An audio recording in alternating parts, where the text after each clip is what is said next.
When you're designing something for performance, it's wiser to ask how good it needs to be, not how good it can be, because those are often separated by a whole lot of work and only a little bit of good.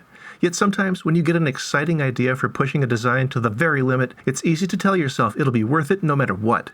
This is a story about a time I told myself exactly that, and paid for it so hard. This is the story of SDTX.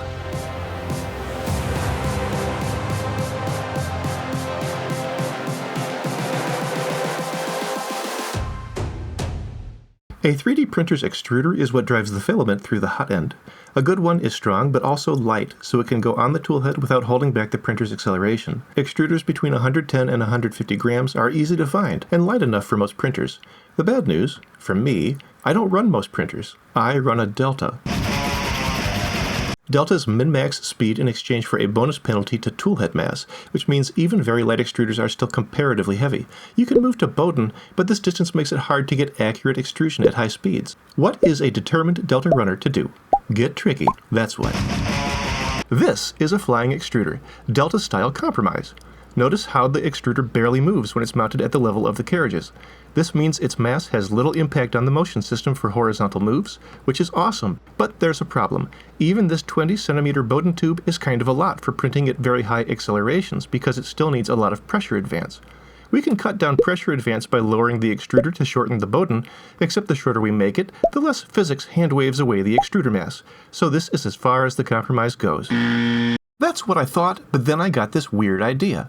What if I made the flying extruder really long and left the stepper in the same place? Well, I made this weird thing with a nimble extruder, and guess what? It actually worked.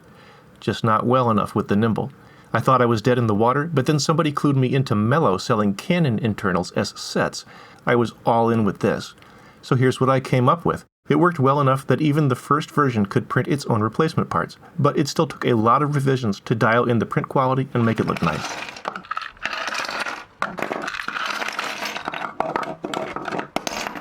Turns out extruders are hard to design. Who knew? So in the end, I had a design that printed well, it looked good, and it weighed about 50 grams. That's a win. Except this is carbon strike, and 50 grams is about 85% of the toolhead mass. Also, besides the torque tube, there's no carbon here. Could I make it lighter and more carbony? Of course. I suffer from engineering micro-optimization disorder. Here's the final beta version. How did I strip weight out of this?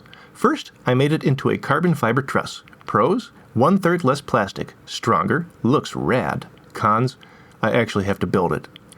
And ironically, most of the weight savings comes from the hardware side. Aluminum fasteners instead of steel, making the tension arm a carbon spring to ditch the tension spring and knob, trading the steel hinge pin for carbon, and swapping the 5-gram M10 Bowden fitting for a super light E3D collet. My estimates said this should weigh 33 grams, but in a fit of pragmatism I decided to shoot for 35 grams. I also made this custom support scaffold to hold it together for the build. It had to be strong, because if the part spacing didn't stay perfect, this whole thing would be a waste of time, so I made it very strong. And now for that build. Looks easy, right?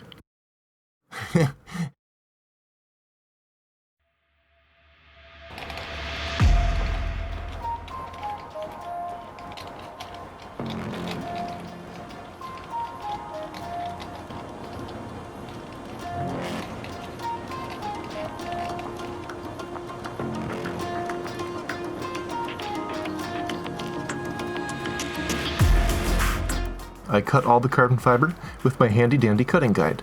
Thin stuff like this can be roll cut easily with a utility blade. As you can see, I cut carbon fiber wet and wear a mask. That dust is bad.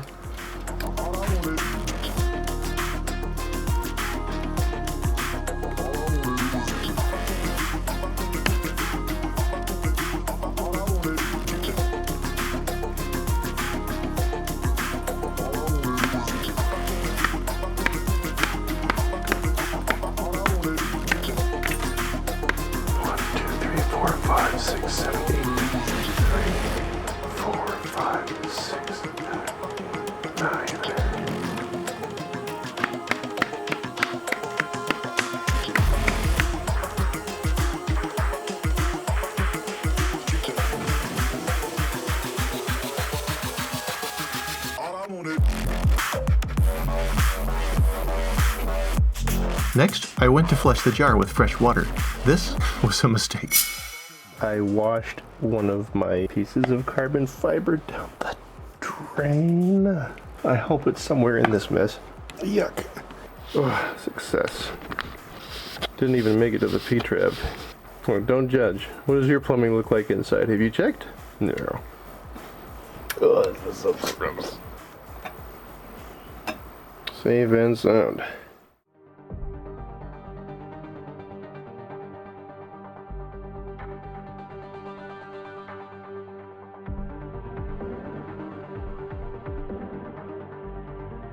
I made a shocking discovery while cleaning up the pieces.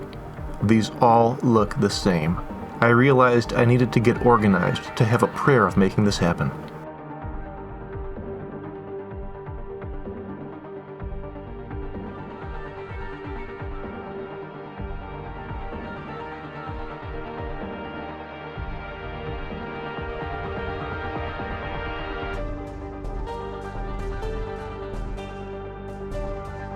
After sorting the pieces, I studied my design and planned out my approach. I'd be using 5-minute epoxy, so I wanted to do a series of glue-ups in stages. The first one would be the most critical, when the plastic scaffold was the only thing holding the parts together, so I thought hard about the best pieces to start with. I knew I had to lock down the structure, so it would be hard to mess up later. I knew I was procrastinating. I was genuinely scared to get started. How scared? Just watch my hands.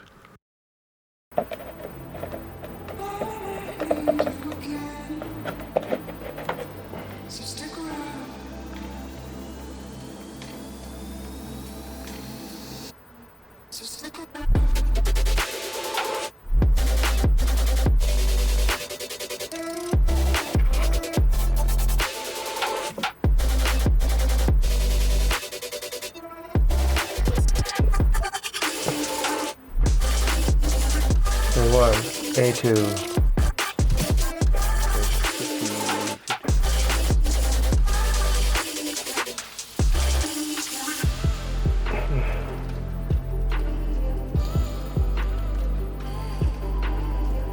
U8.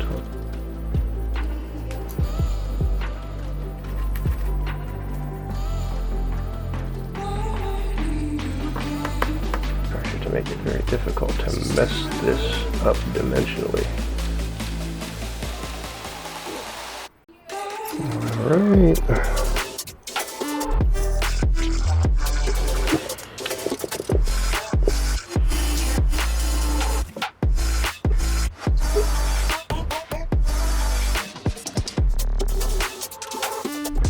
Oh, poop.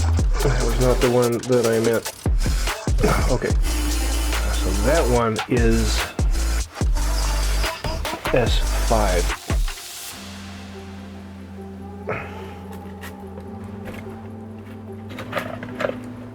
That was a silly goof. S6.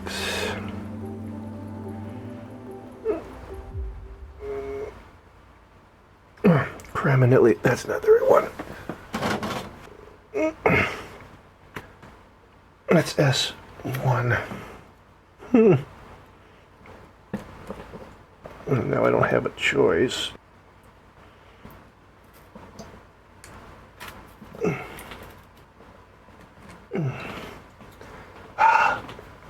Grief. I have so much crap on my hands right now.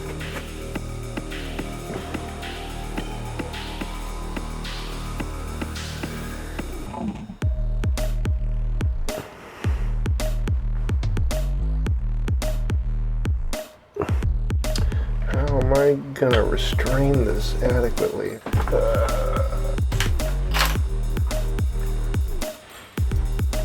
Okay, I think we're good. Okay, we got U3, U4, U1, U2, all the S's except for S2, T1, T2, which leaves us 1, 2, 3, 4, 5, 6. 1, 2, 3, 4, 5, 6.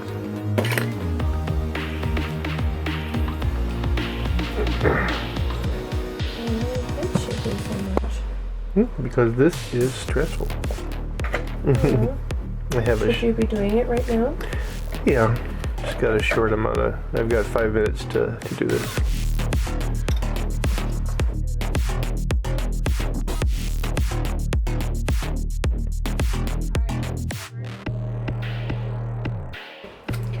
Last.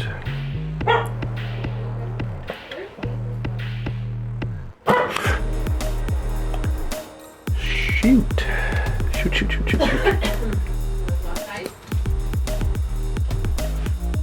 That is bad. That just broke off in there. Let's see if we can pop that out. I've seen that happen before.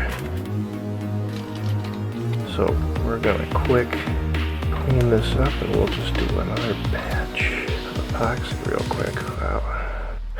Okay, take 2. A fresh piece cut and sanded. Just a little epoxy all the way around this rim. There we go. This is just broken on me. Thank you very much.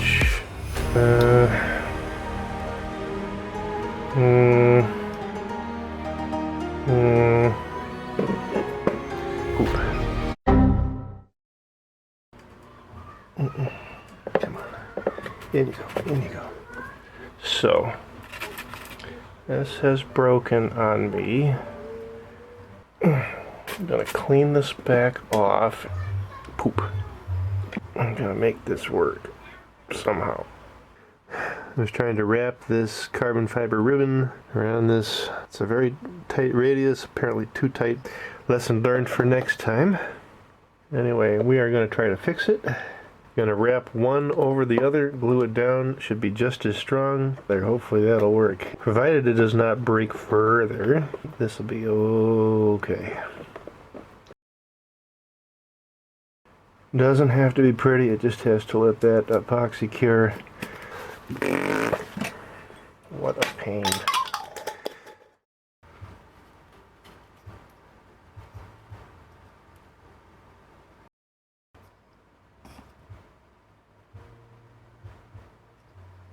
Okay.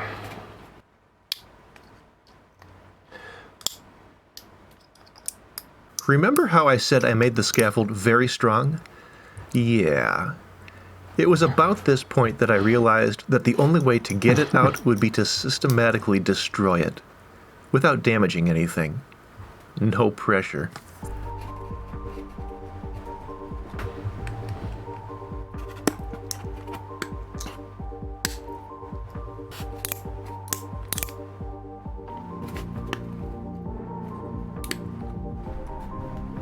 Oh, I need a break.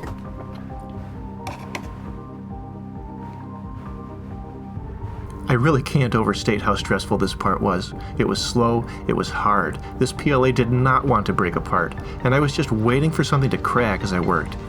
Oh, yeah, and it took over an hour to finish.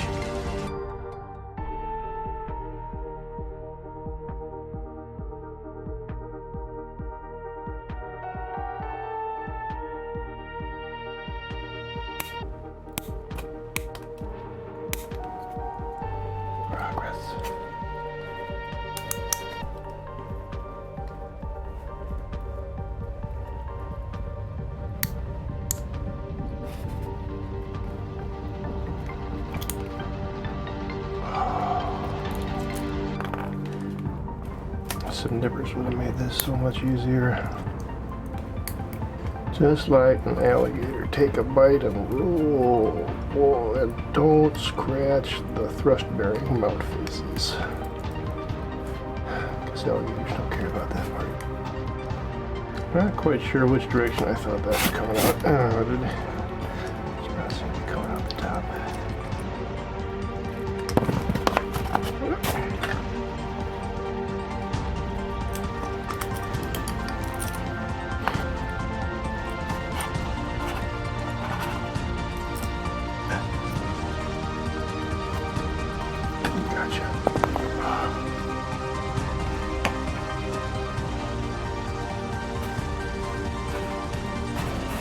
Oh, are you just gonna come out, you blessed? little thing. Hallelujah. Alright, moment of truth.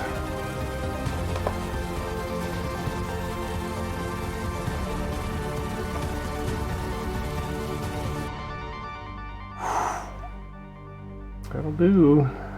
It actually came out. I couldn't believe how strange and cool it looked in person with no plastic between the pieces. I was so relieved, but I wasn't out of the woods yet either. Alright, the first we need to take apart the old unit. That's step the first. Holy cow, I don't know how many steps this has been. And take the parts that we are going to use. Parts harvesting here was pretty quick thanks to that hardware weight savings I mentioned before. Next, I get to assemble the SDTX and finally find out if the structure is on target dimensionally. Did I mention this has to be plus or minus 0.05 millimeters to work at all? First big moment of truth. Oh, that does feel like the right distance apart. Oh, nice stars. That looks so good. That's nice and constrained. Still spins. Look at that. That just slotted in perfectly. Those faces are the right distance apart. Despite the complexity of this particular design, I find this approach with carbon fiber inserts has many positives. Strength and lightweight are two, obviously, but it's also surprisingly affordable. In fact, all the carbon fiber stock for this build cost me a grand total of $2.72 US. Yeah. And of course there was shipping, and I have a lot of stock left over, but on a per part basis, that's a lot of bang for the buck.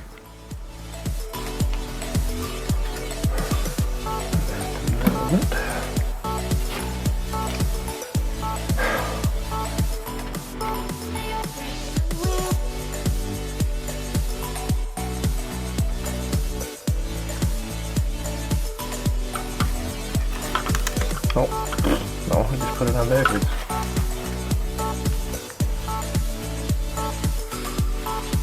Much better.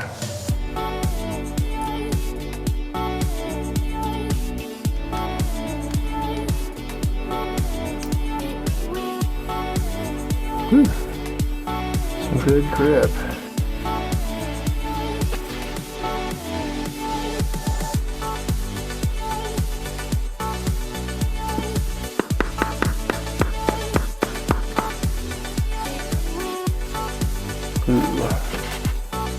Okay, that doesn't feel smooth.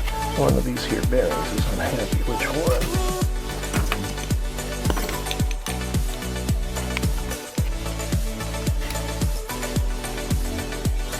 Oh, I think that bearing is going. We will replace it. Okay, that's feeling good now. Lesson learned. Don't pound on nice bearings.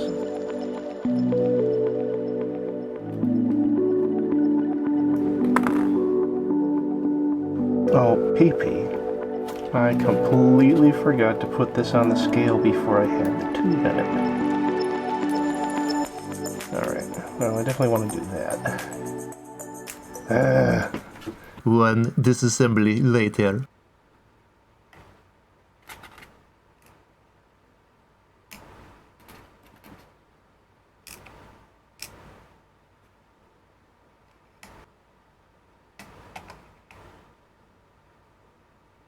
Yes.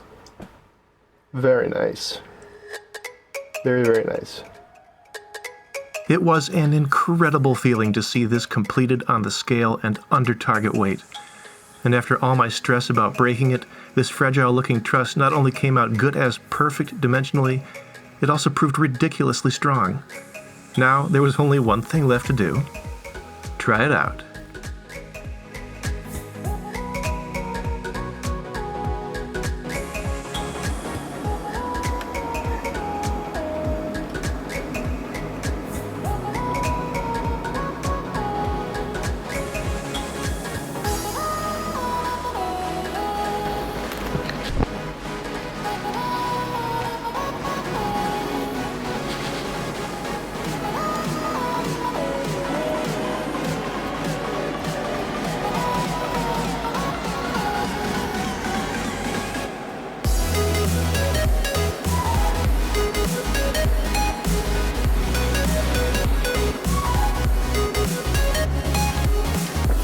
Come here.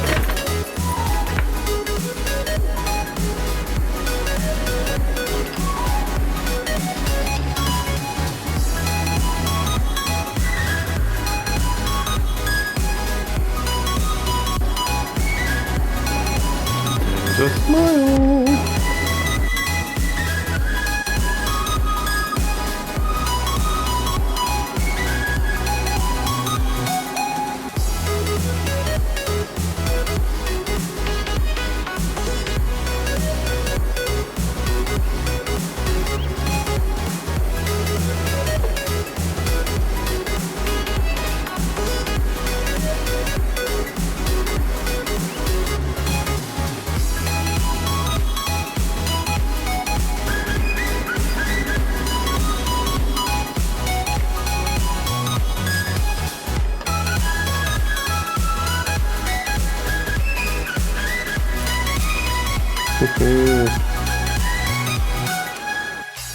Here's how those prints turned out.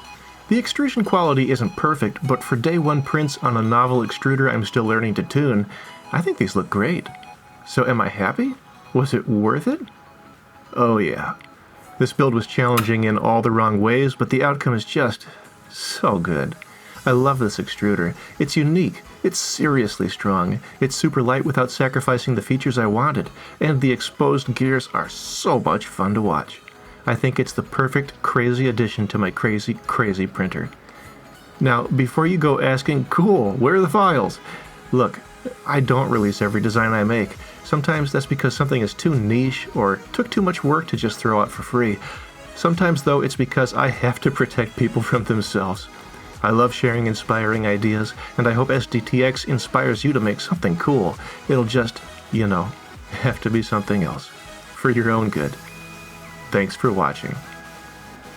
Oh shoot, how have I still not made a video about Boombox? Grief. Stay tuned.